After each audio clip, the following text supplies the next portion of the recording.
Hey guys, it's Speedy. I just want to do a video on first time working on cars experience and first time driving stick and situations I've had and friends that I've had that's been in these situations. So back in 2012, I met one of my friends and he drove a 2012 Honda Civic LX. He always wanted an SI, but he couldn't get one because he didn't know how to drive stick. So I taught him how to drive stick, and after teaching him how to drive stick, I later found out that he didn't even know how to check his oil because no one had ever taught him, and he had never thought to look it up. So I taught him how to check his oil, and a year or so down the road, he finally got his SI. I believe it was 2014 because he got the 2015 SI. And he gets this SI, and like everyone who gets fast car, they start modding it. So he bought a catback, and he was looking for an exhaust shop, And I was like, "Hey man, what are you doing?" He said, "Well, I don't know how to install this exhaust." And I was like, "It's pretty easy." So I kind of gave him a breakdown of how to do it, and he was like, "I don't want any tools." Kind of sent him a quick list for Harbor Freight. Spent like $10.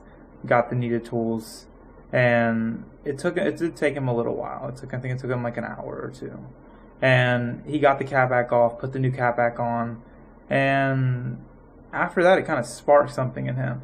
Just that initial, whoa, I can do this, and I'm capable of actually working on my own car feeling. And he's up in Chicago now, and I visited him. Red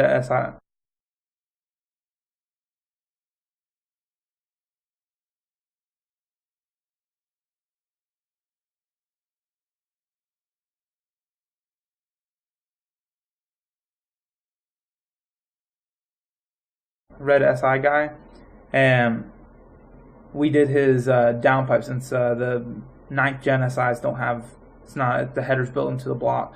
We did the downpipe, re rewired his battery, pushed it back, put the cold air intake on there, Boomba motor mounts, did the Honda out of tune, and it was really cool, fun experience.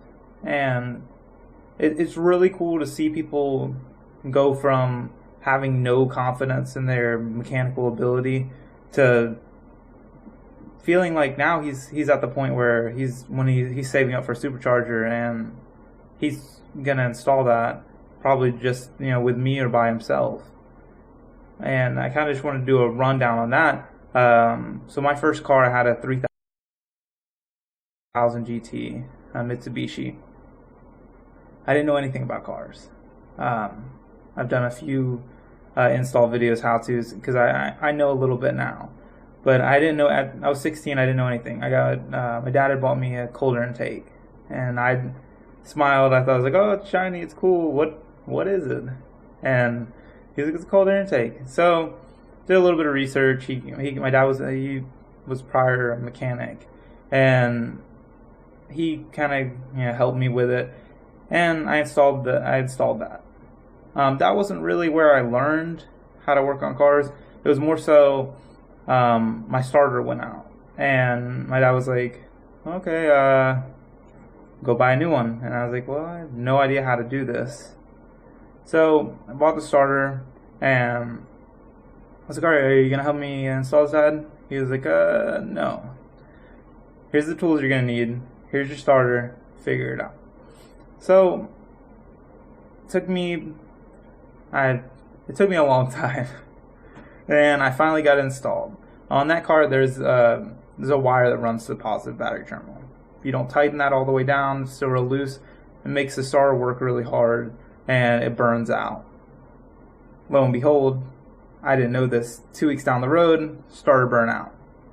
Had to take it back out, install another starter, and this time I did it probably in 30 or 40 minutes. It was much quicker.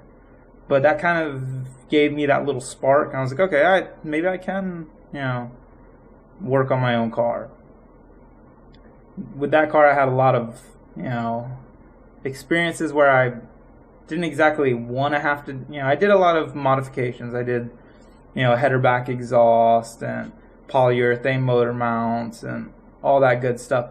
But I did a lot of stuff that I didn't exactly want to do, swapping out the alternator, cam seals, valve cover gaskets.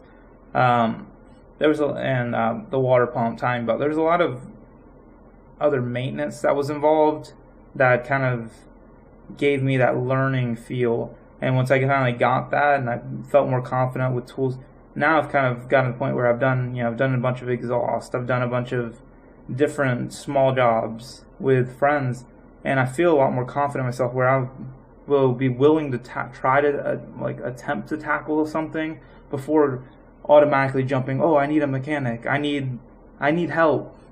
So I've owned a handful of cars. I had the 05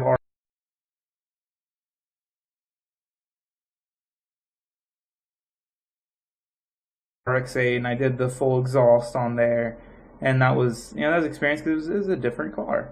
And then I had a 2010 Hyundai Genesis Coupe 3.8 track series. I did colder intake and a few other mods on there, and that was a learning experience. Now the mods of speed, I have a few parts I'm gonna show. I started small. I took off the stock BPV and put a blow-off valve on there. Okay, that's cool. It makes a little bit of... Everybody loves the turbo sounds, what they love turbos for, other than just the power. And then, the inlet, swap that out, a little bit bigger an inlet. Well, I got a full intake. I don't have, the other stock parts. Then, took off the top mount, got a CPE top mount. Replaced the crappy stock rear mount, with a Cobb rear mount. Got a custom tune from Purple Drank Tuning. I got a Cobb downpipe, and the Cobb downpipe was a little bit of a pain to install, but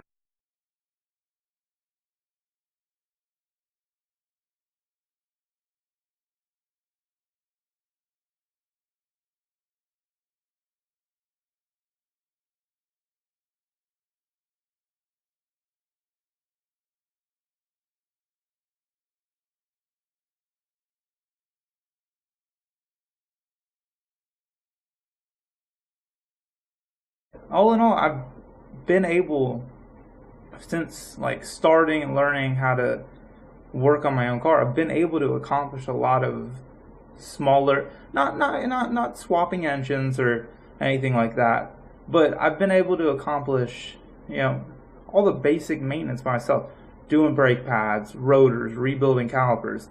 I've been able to do a lot of stuff and save myself a lot of money just from having that confidence to work on my own vehicle. And I've met a lot of people, so and so, he's an awesome mechanic. I'm not even really a mechanic. I'm more of just a shade tree mechanic, more of, because I'm not certified or anything. I just think it's a great thing for people just to try, and because there's so much information out there where you can just search anything on YouTube, search anything on Google, and you can kind of find out what to do and figure it out, piece it together, use a Haynes manual.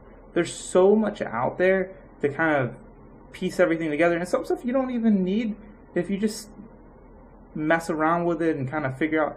Now, not everything you can figure out on your own. If it's an electrical problem, maybe you should leave it to the pros. But if it's something as simple as installing your intake or installing your motor mounts, do it yourself. Figure it out. Even if it's your first time, buy the tools. One, you're saving yourself time and money, but you're also getting that experience, figuring out something new, and that gives you your confidence to work on that next job.